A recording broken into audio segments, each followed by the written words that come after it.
We're going to go ahead and get started. Thank you all for joining today. This is what month are we in? May, 5th installment of our startup series here at Centrifuge. Super excited to be joined today by Mark Nagy of Wendal.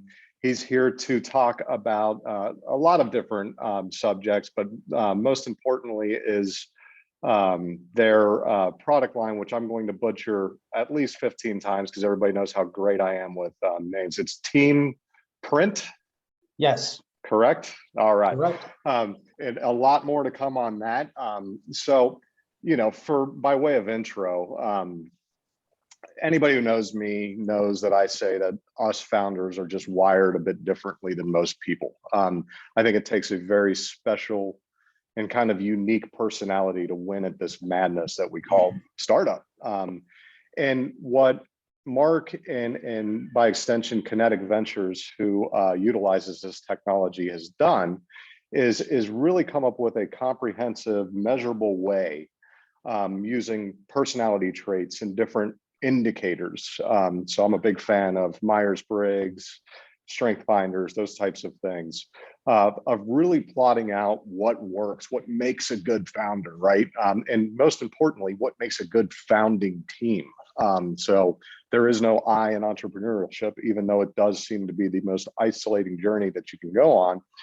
You'll find as you go along the way that if you build that team and you build it the right way, there are certain ways to do it that will increase your odds of success, because as you all know who are tuning in, startup is not 4 o'clock happy hours and nap pods. So super excited to learn more about that. I actually just found out that he was a professor for over 20 years as well, which makes total sense as we get into all of this. But before we dive into Mark and all the great things over at Wendal, I did want to give those of you joining who aren't familiar with Centrifuge a bit of an overview about Centrifuge and our startup services team here, also outfitted to help startups win in this madness that we call startup.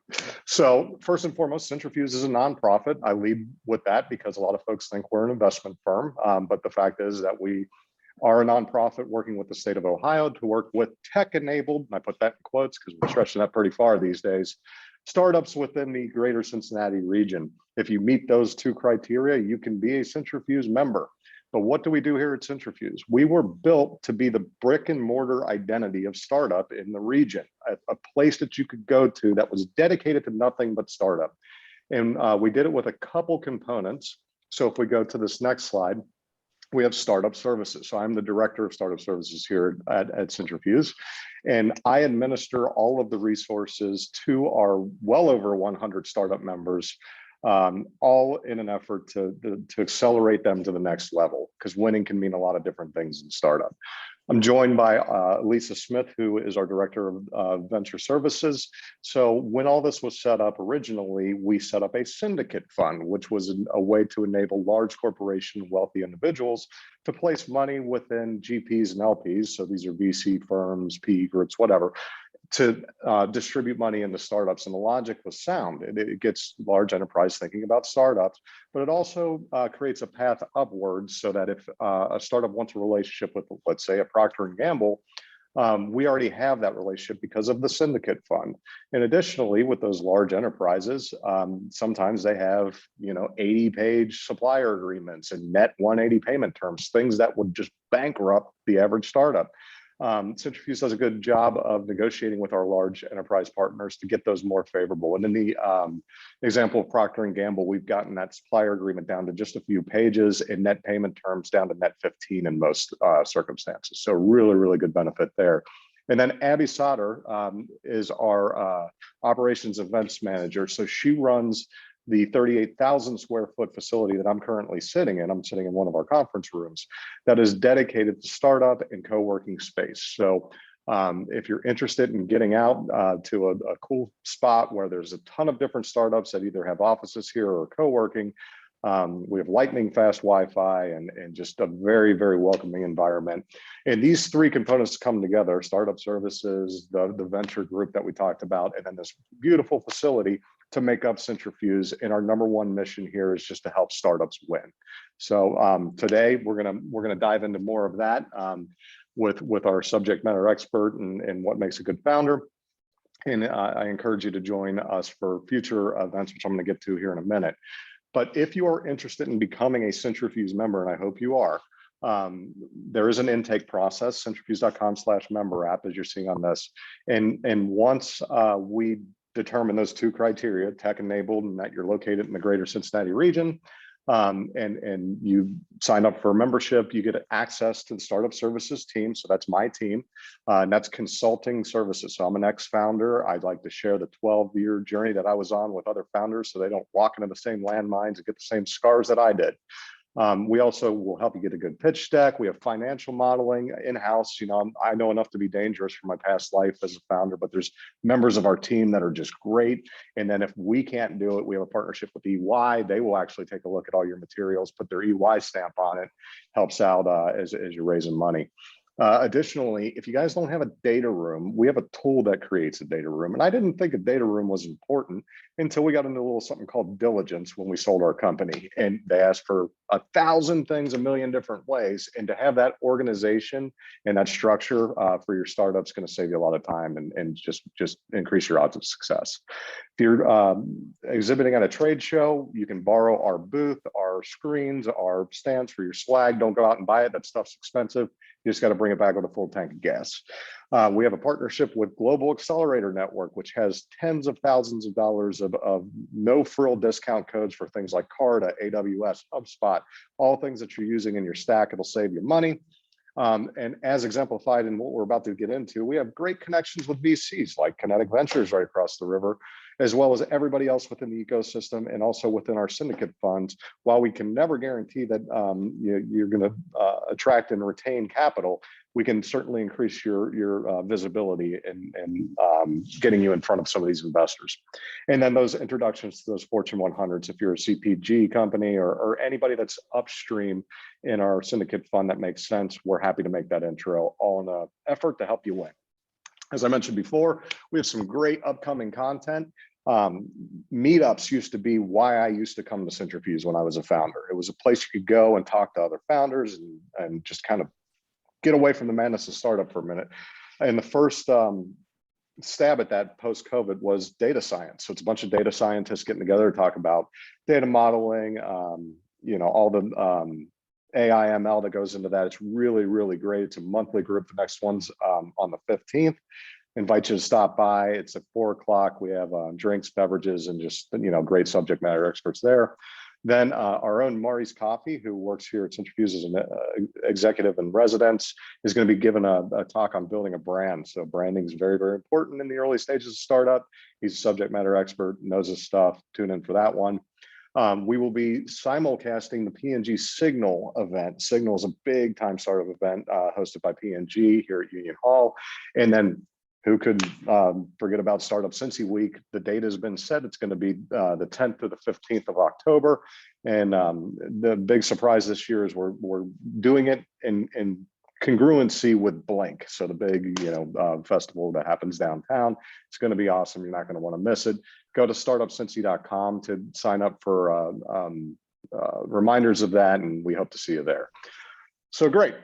We're getting to the best part of the webinar, and that's when I finally shut up, because you guys know I'll just talk all day. But I am thrilled to introduce today Mark Nagy, who is of Wendal. And again, we're going to be talking about, oh geez, I'm going to do it again. Team, what is it? Team Print. Team Print. Got it. I always see when I send founders over to Connetic all the time because of their very unique inbound process. I always say, you know, you're gonna see Wendal, but now I understand that it's actually Team Print. Mark is going to run us through that program and how they are disrupting inbound venture capital. Before Connetic was on the scene, it was, hey, do you have somebody that knows somebody at a venture capital firm? Send over the pitch deck, maybe get a meeting, you know. And it was all around this idea of like, do they like you? You know, they knocked down that barrier with this very, very innovative inbound process. And guess what? They're seeing good results. As a matter of fact, not to toot my own horn here, but we're part of their portfolio. We had an exit, so maybe they know what they're talking about. So when I say we, it's my past life as a founder. But anyway, I'm going to turn it over to Mark at this point. Mark, do you want to go ahead and share your screen and give your intro? And then I will be back a little bit later on. One quick thing on logistics. There's a question and answer portion of your webinar in there. Please put your questions into that. You can put them in the chat too, but if you put them into the answer queue, we'll definitely get, or the question queue, we'll get to it after he's finished with his presentation. So stick around for that, and look forward to a good presentation and good conversation. Okay, let's see, here it is. Can you all see the screen? Did it change? Does it say, hopefully it says Team Print? It does. Excellent. And just, honestly, it can be a little bit confusing. Team Print, Wendal, Connetic, what's going on here? Wendal is the assessment arm of Connetic. So we look at, we develop and validate assessments, including Team Print. Team Print is the assessment. So that's how all of this stuff fits together. We've got Connetic, we've got Wendal, we've got Team Print. But again, Connetic is the VC arm, Wendal is the assessment arm of Connetic, and then Team Print is our assessment. My name again is Mark Nagy. My official title is Chief Research and Behavioral Officer. As you know, in a lot of startup organizations, it's not so much the title, it's just what needs to be done. So that's kind of where I'm coming from. And what I'm going to tell you about today is our assessment Team Print, which, as Brian mentioned, is used as part of the intake process, and really it's used as part of the decision-making process for investments. But what we've learned is that we can share this information with folks like you to help you become more successful as you begin to not only enter the startup world, but also build a team. And as you'll see, that's the most important part. So it takes special people to build a successful startup. I'm sure that you all know that. What I like most about this slide here is in the earliest stages, you need to be able to take a punch and then take a punch again. You certainly have to be resilient. There's a lot of pain, if you will, to go through. And hopefully what we're going to share with you today is that if you have the right team around you, maybe you can alleviate some of that pain. To excel at anything, you need certain traits, obviously, but those they may look different across disciplines. They may look very different across disciplines. And in fact, in terms of a team, it may be beneficial. In fact, we feel it's beneficial to have some folks with different traits to comprise your team. The problem that we find with investing is that basically investors fall in love with a person. They have beer goggles on, or they have biases due to fear of missing out, and they're enraptured by very charismatic people. But as you see on the right hand side here, it's the team that means everything. It's not the person. It's not a person. It's the team that is everything. As Sam Bernard says of Peak Ventures, 80% of our decision is based on how we feel about the team. So that's what we're finding is the most crucial aspect of a successful startup, is the composition of the team, not so much an individual charismatic person. So that's the problem. The problem is that we rely on a person too much. The solution is that we've developed software that takes the hard science of people analytics and uses that to help make better investment decisions. And we do this through the Team Print assessment, which is going to be the primary focus of this presentation. We look at the fit of not only the founders, but of the team. And the important word there is fit, how they fit together. We've got a whole bunch of data and I'll share just a smidge of that with you today, but we have tracked whether or not startups are successful, and we've been able to identify what makes a successful team. And of course, we can make recommendations in terms of potential hires if you need to replace somebody on a team, or if the team isn't functioning, maybe what you want to look at for future hires. So what is Team Print? Well, it's a world-class behavioral assessment that supplements your basically it's a world-class behavioral assessment that helps you hire the right people on your team and helps you to align those people with their interests. It consists of 20 personality profiles that are based on 4 foundational traits. I'll talk a little bit more about this in a second. These 20 personality profiles are separated by 4 general factors, and then a 5th balanced dimension that's a kind of a little bit of the 4. And it also provides information on 3 behavioral characteristics. Now, why should you use Team Print? And the reason is because it helps you supplement your gut instincts and past experiences with data, with evidence-based data. Like Brian said, a lot of times, you know, pitch deck, you meet with somebody, do they like you? It's kind of like a typical job interview, if you think about it, a typical unstructured job interview. Does the person like you or not? Can you connect with them? And although that's important, what's also important is what is the makeup of the person, and by extension, what is the makeup of the team? And when we say the makeup, we're talking about the personality characteristics. What are their interests? What are the areas where they're really comfortable in, and where they don't, and where it's not exhausting to fit in a certain role that may not match their personality. Team Print helps you connect these prospective candidates into roles that are, again, intrinsically satisfying, something that they enjoy doing and that is not as draining as trying to be somebody that they're not. In short, Team Print is an assessment that will help you make the most of your employees individually and your teams collectively. So what are these foundational traits? Very generally, there are 4 foundational traits. Right now, we call them leadership, social, patience, and formality.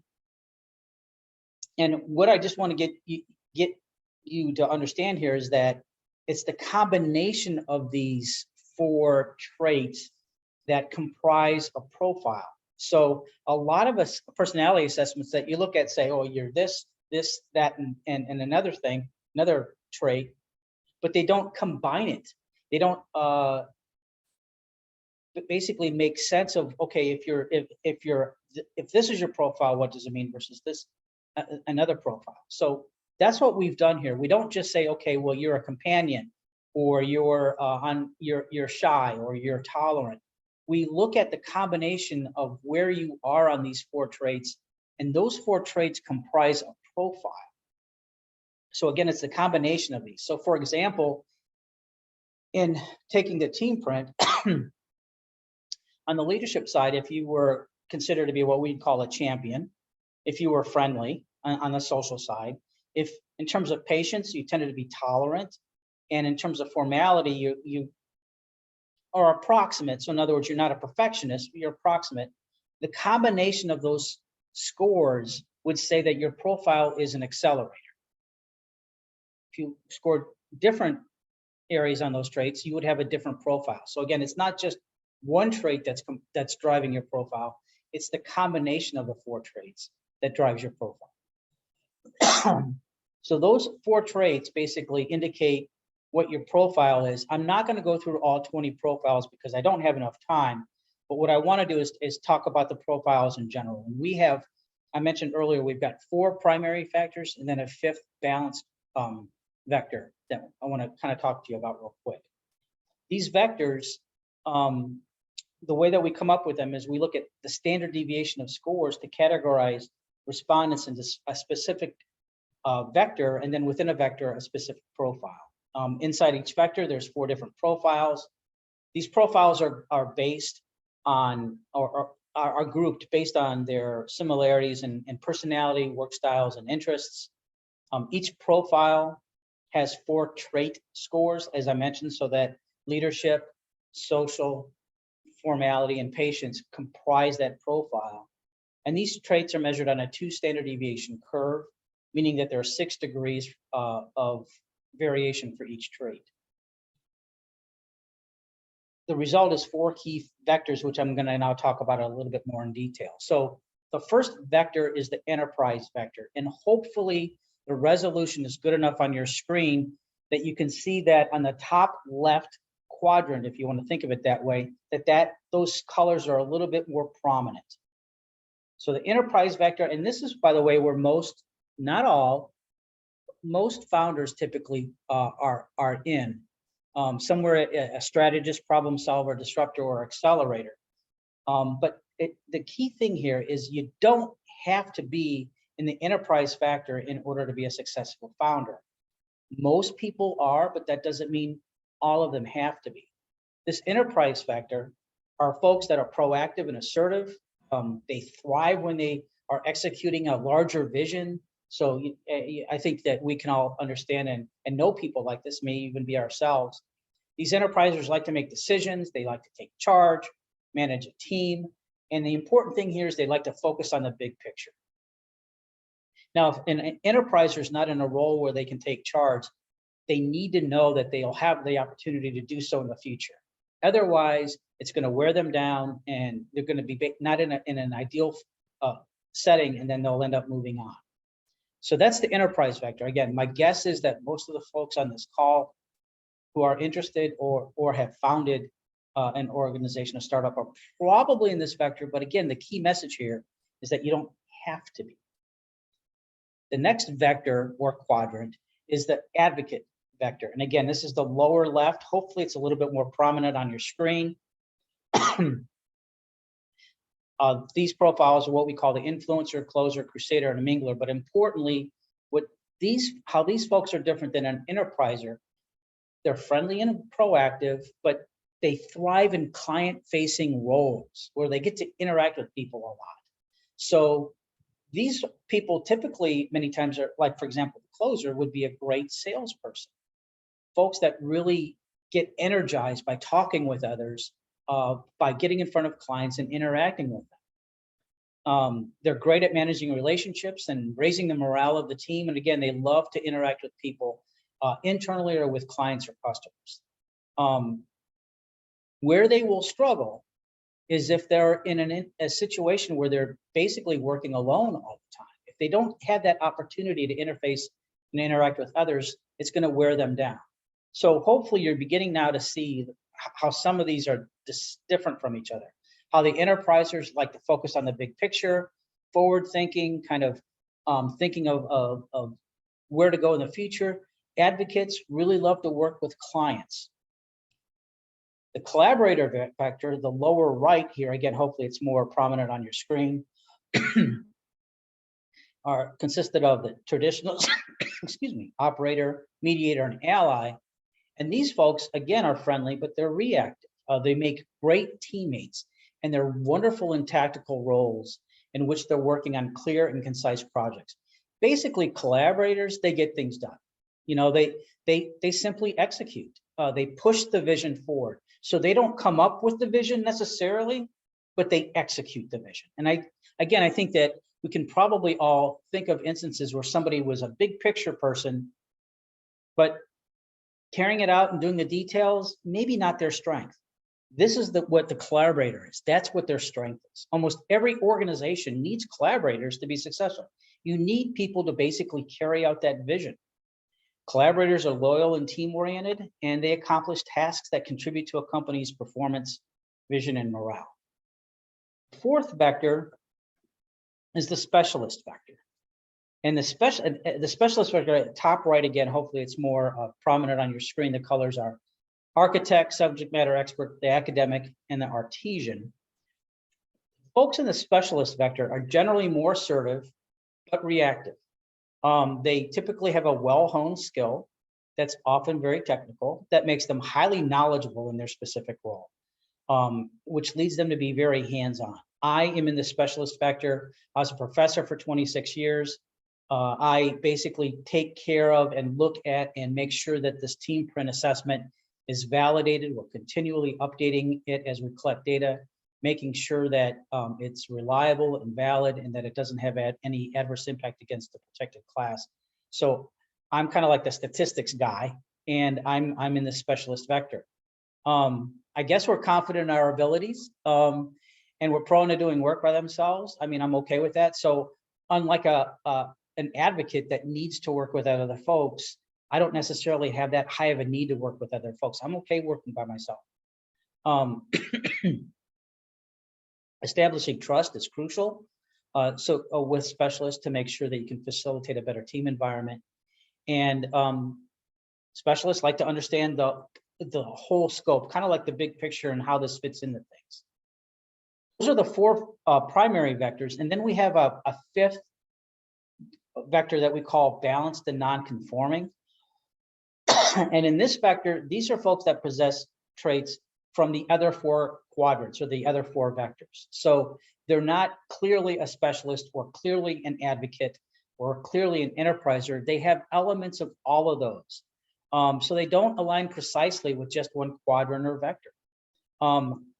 What's good about these folks, though, is that they can thrive in a variety of they don't necessarily feel strongly or have strong preference for one area or another. So they can fit in a lot of different areas, and a lot of different work environments. They can do a lot of different duties and tasks, and they can work with a lot of people with different profiles.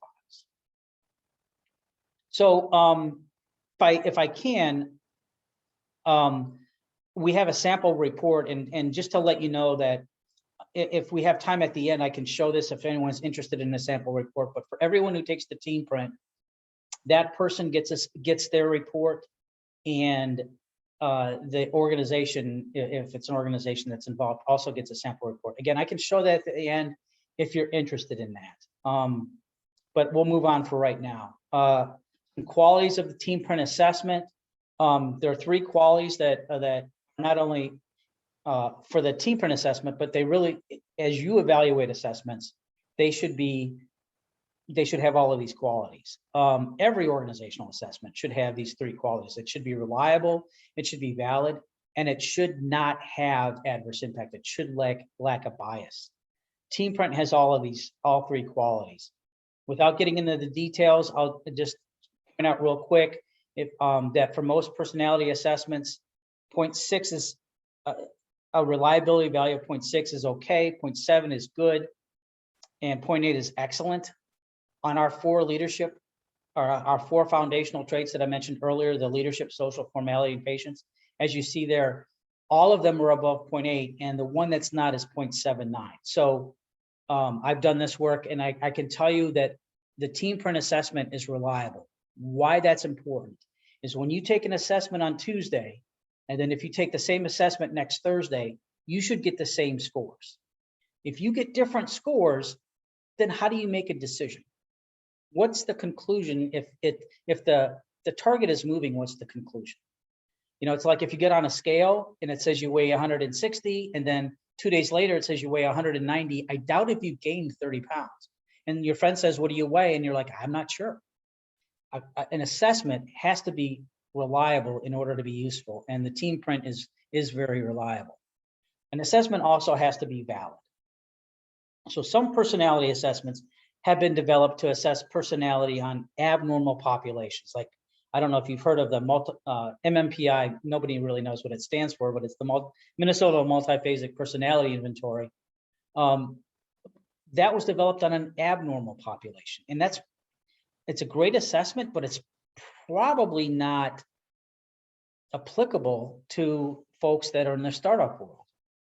Other personality inventories, in fact, most of them have been developed on non-work populations. For example, the Myers-Briggs, very popular, but wasn't developed necessarily with the work population in mind.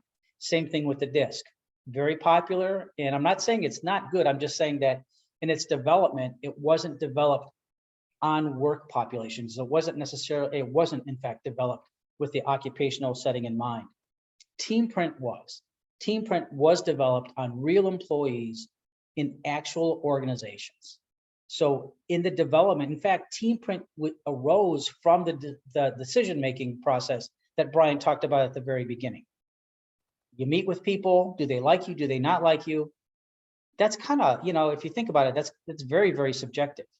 What Connetic did is they really wanted to take the approach of something called Moneyball. And if you're familiar with Moneyball, this will make sense. If not, I'll try to walk you through with it. The idea of Moneyball is basically was applied in baseball is in terms of using data to help make decisions. Connetic thought, well, how can we use data to help us make decisions, and importantly, to be less biased? 94% of all VC money goes to startups that are headed by white males. 94%. Connetic thought that was probably not accurate. That it probably should be more balanced. And how could they take some of the bias out of the decision making. They developed Teamprint with startups in mind. And all of the testing that we've done, all of the correlations and vetting that we've done with this has been on actual work populations. And in fact, we started out with startups, and now we're expanding to different teams and organizations. So we track the Teamprint results with organizational success when validating the assessment. Most assessments, when they start out, they're developed and then they look to correlate it with success. With Teamprint, we were doing it in real time. The results were informing the development. The development then went into seeing what the results would be. Do we have data? Yeah, we've got data. We have over 10,000 entrepreneurial profiles with 1,200 realized outcomes. And those outcomes basically are, were they successful or were they not successful? So we track all of this data, and that data feeds back into us continually modifying and refining the Teamprint assessment. So again, one informs the other. It's like a reciprocal relationship. Third quality of all assessments when they're used for decision-making in organizations is that they should not have bias. They should not have adverse impact. If an assessment is used for employee selection, it either needs to be valid, you need to show that it's valid, or you need to show that it doesn't have adverse impact. Teamprint does both. It's both valid and it doesn't have adverse impact. Every single question on the Teamprint profile has no evidence of even a moderate difference in scores between gender, males and females, age, and we broke in age is less than 34 and over 35 years old. That was the questions that we had on our assessment. The EEO basically says that persons over 40 cannot be discriminated against, so that's as close as we could get to 40. And then of course race, the white Caucasian versus all others, and we did that comparison because like with the percentages, we wanted to have a roughly equal sample size between each of those groups. Some applications of Teamprint, that's probably one area you want me to get to the most. Building a team, and if there's one thing that I want you to leave from this webinar with, it's this. There's not necessarily a magical profile for a founder. What's important is the composition of the team. We have found that it is best to have team members with profiles in each quadrant. So you have for your high organizational, for your C-suite team, for example, it's best to have a person in the enterpriser quadrant, a person in the advocate quadrant, another in the collaborator quadrant, and another in the specialist quadrant. As you see here, these little circles here are the initials of a person. This would be a team that would be not bad, but they have a couple people in the specialist quadrant and they don't have anyone in the collaborator quadrant.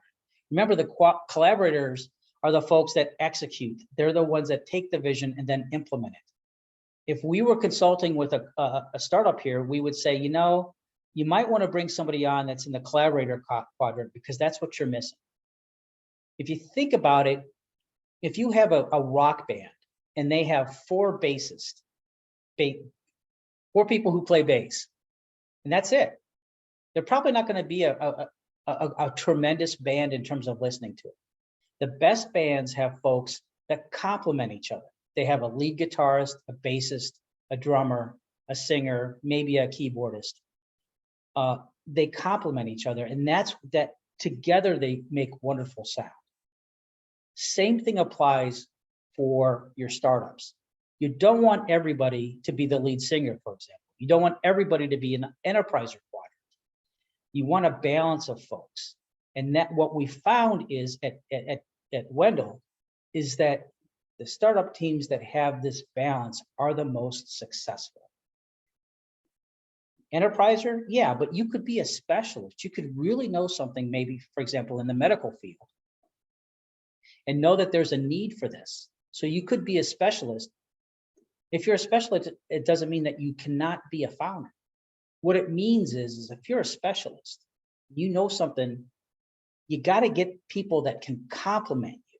people that are enterprisers, a person that's an enterpriser that can take your vision and then think big picture, an advocate, somebody that can face potential clients and basically sell your idea. You need the collaborators to carry out that vision. So the important thing that we found with this assessment, and Wendal, and then of course informing Connetic, when we look at how we are going to, or actually I should say who we're going to invest in, we look to see if they have team members that complement each other, that are not the same person. And that's difficult because as human beings, we like people who are like us. So if you're a specialist, for example, chances are a lot of your friends are specialists. When you go to start up a company, you're likely to hire people who are like you. That's human nature. There's nothing wrong with that. But you kind of have to fight that, and you want to hire people that can complement you, not replicate you. And that's what we found empirically with Team Print. That also applies even down to what we call dynamic duos. We found that certain people work well together, and we can we can improve a team's success using our dynamic duo plus or minus system. So, for example, the average startup win rate might be a 3 out of 10. It might be, say, a John Smith, but who's an organizer? That's one of our profiles. But if you pair an accelerator, somebody that is visionary and thinks big picture, with, say, a specialist like myself, we can take that success from a 5 out of 10 to a 7 out of 10. So we can add a unique perspective by adding a certain person in a quadrant or a vector to enhance the success of that system. Now, did we mention that founders love our approach? I mean, it's not just us that loves it. What I love on this slide is that 98% of the people who've used the Team Print and understand the process believe it is fair. We fund, and when I say we, it's Connetic, funds over 50% of our funding goes to females. Again, this industry standard is 94% for white males. We fund people from all different walks of life, all different, the different genders. I think it's 54% who are funded are females.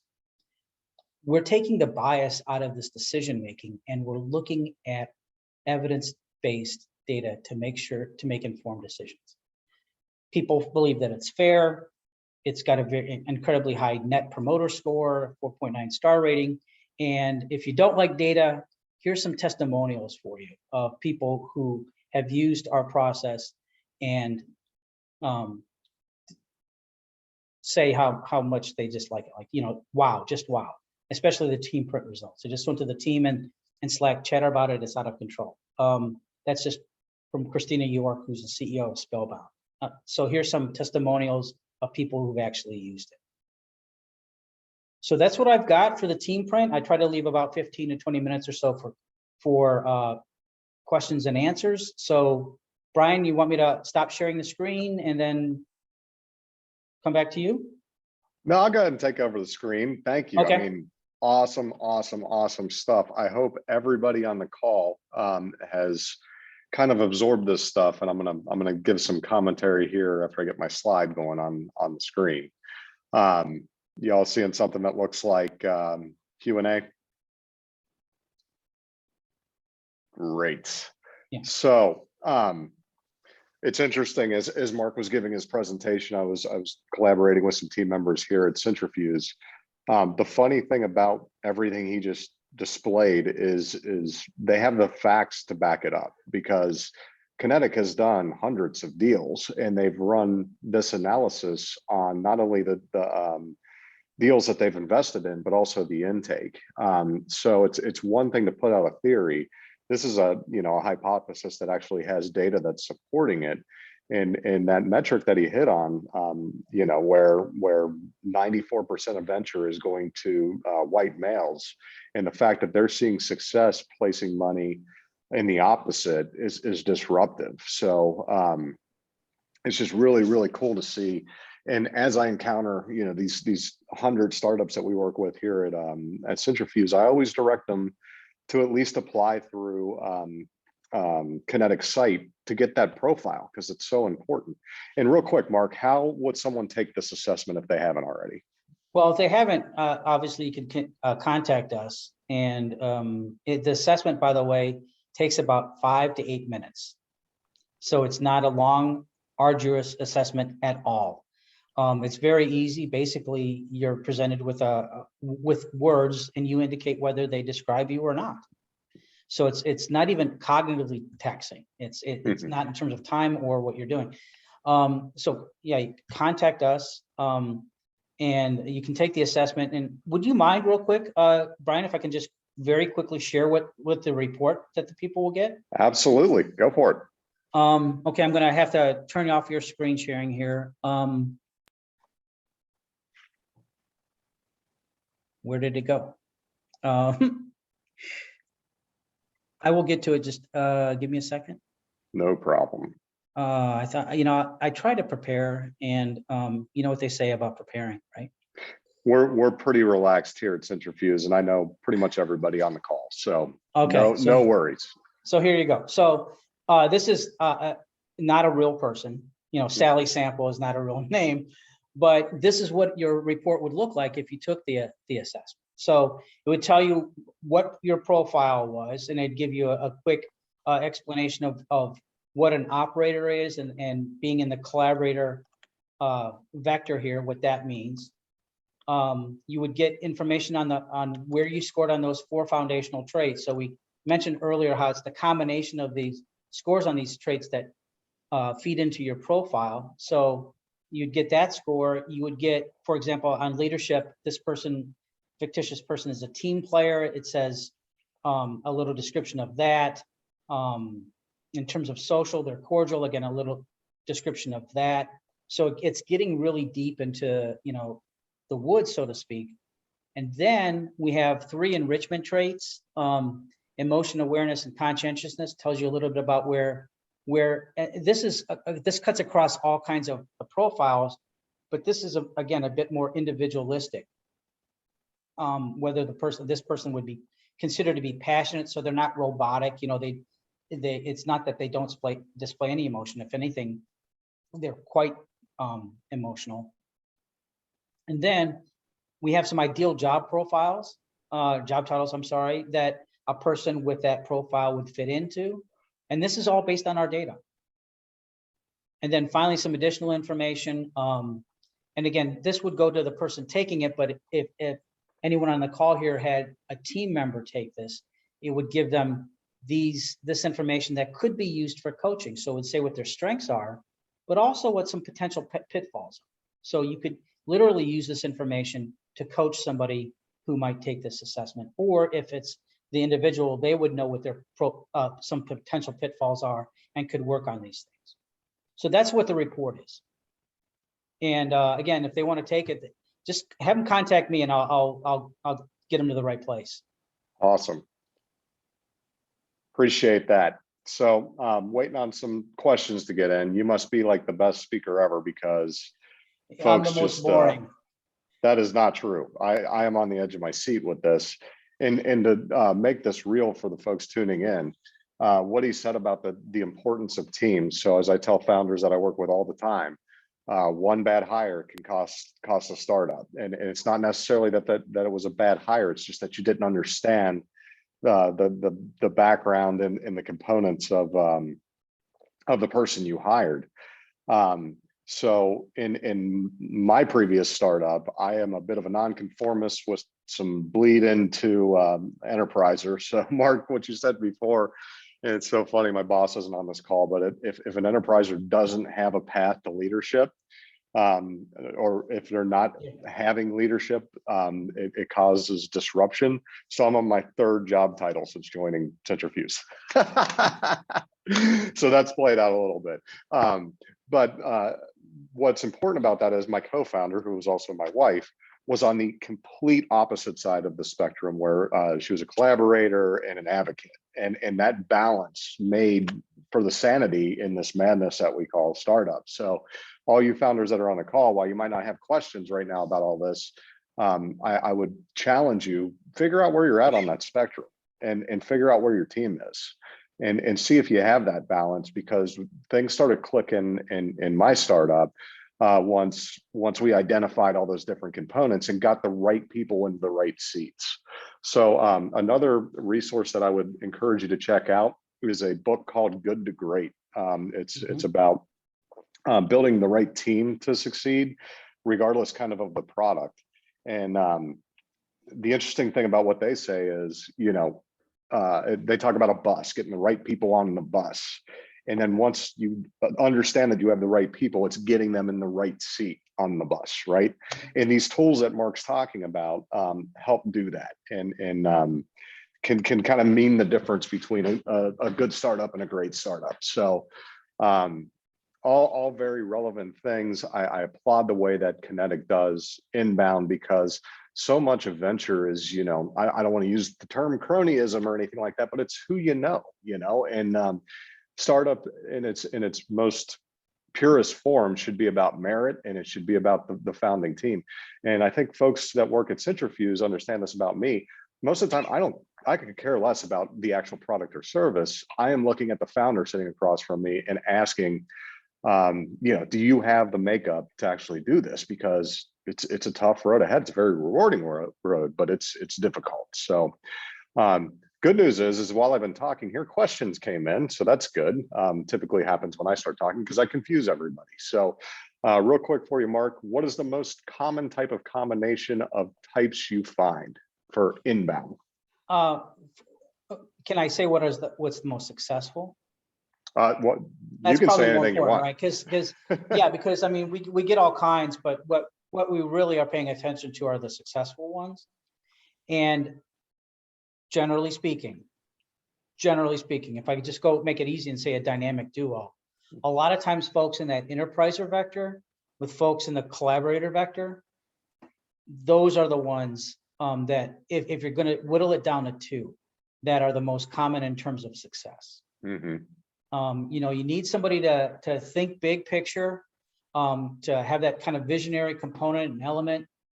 Again, but then you need somebody to carry that out, and whether it's an accelerator and an organizer, or an accelerator and an operator, or a disruptor and an ally, what we typically, again, to make it two, because I've already said that we like people to be in the four quadrants, but in terms of, I think the question was the most, with a combination of two, if I'm going to go with two, I'd like to have somebody in the enterpriser and somebody in the collaborator.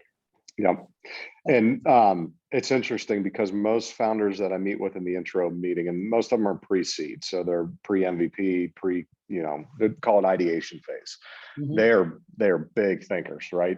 Huge thinkers. And I love that energy, but you need that collaborator on the other end that can filter those ideas and actually be the doer, because startup's hard enough, but if you're chasing 19 different initiatives and not executing on any of them, it's just a recipe for disaster. Exactly.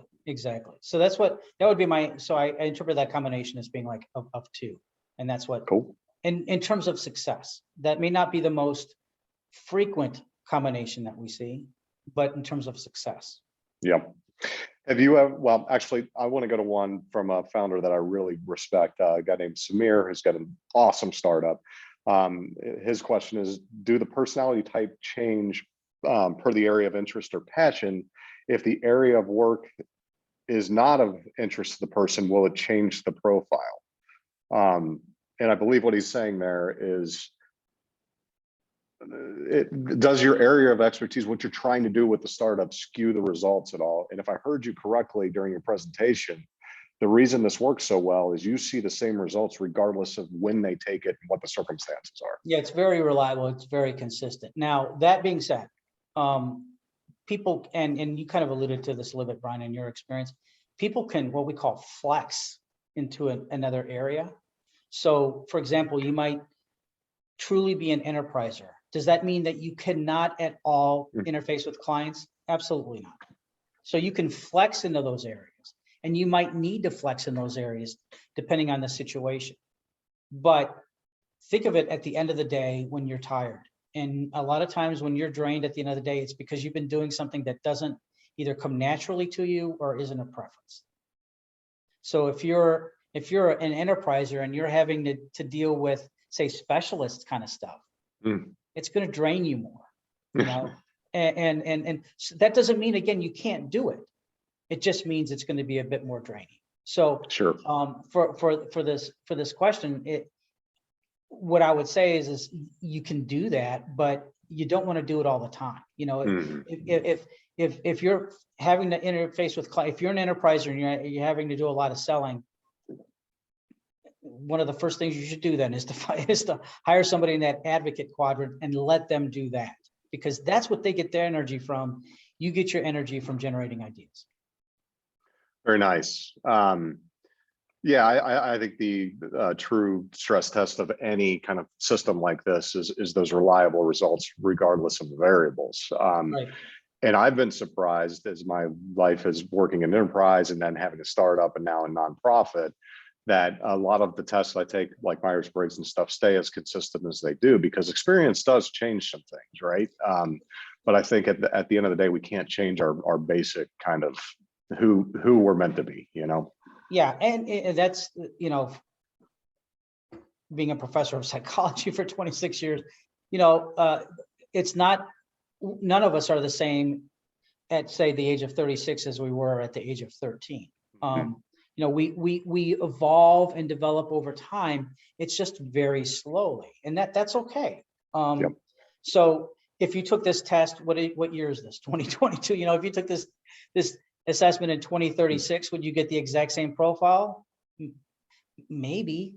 But importantly, if it wasn't, it would be close to what the profile is, because it's so consistent. You know, you might go from one profile to the one to the right or the one to the left, because we change slowly over time. And whether it's Myers-Briggs or Team Print, you know, that's just a function of people.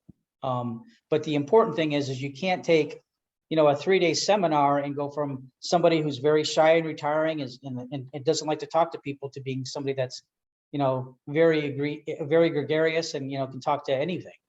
That's not going to happen. Nice. And I think you unintentionally answered one of our questions in that answer.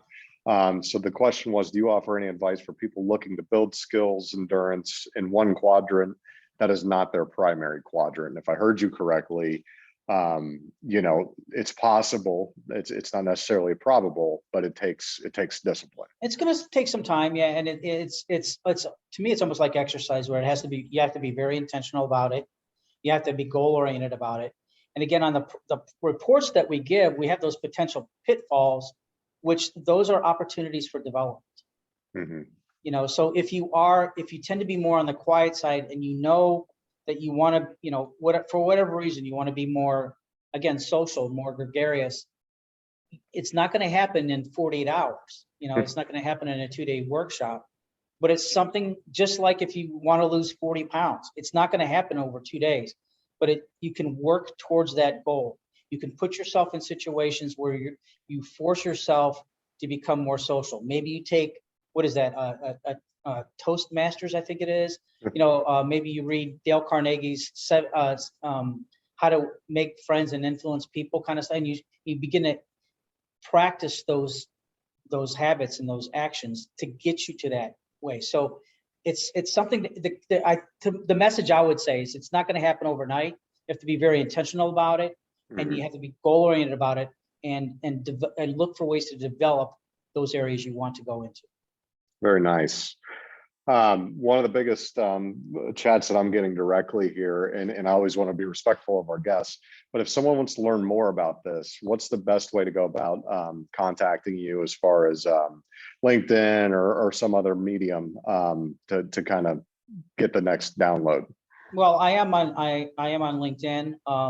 My email is pretty simple, I think. It's Mark, M-A-R-K, at Wendal, WENDAL.com. So shoot me an email. Again, you can find me on LinkedIn.